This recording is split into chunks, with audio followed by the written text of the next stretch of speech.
कर दी सर। ये जी हमारे बहुत मारूफ शायर राणा फरमान ठाकर जो कि हरियाणवी के सिंगर भी हैं, फखरे हरियाणवी अदब और इंटरनेशनल राजपूत फाउंडेशन के अदबी विंग के सदर राव फरमान ठाकर की नजर एक रचना है कि क्या के पाछे दुनिया सारी हो रही है।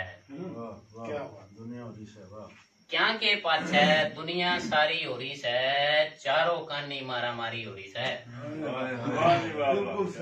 हर भूल भुला के लोगो जीवन का मकसद, भूल भुला के लोगो जीवन का मकसद, क्यों इतनी यह दुनिया प्यारी हो रही है।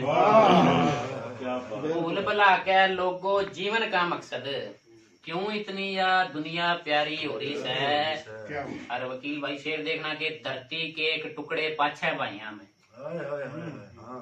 धरती के एक टुकड़े पाछे भाइया में, मारी थारी हो रही है। और सदर साहब शेर देखना कि सारा जीवन क्या के सारे बीतेगा, सारा जीवन क्या के सारे बीतेगा, हिजर की पहली रातें बारी हो रही है। ये जी मैं इस राणा इफ्तिखार साहब के प्लेटफॉर्म से माजरत करता हूँ, उकाड़ा में मैंने ये लफ्ज पढ़ दिया था, हिजर की पहली रातें मारी हो रही है, लेकिन लफ्ज ये था कि हिजर की पहली रातें बारी हो रही है। और काल जो बोली बाड़ी दिखे थी नादर, काल जो बोली बाड़ी दिखे थी नादर, आज तो वह भी तेज कटारी हो रही है। आज तो वह भी तेज कटारी हो रही है। बहुत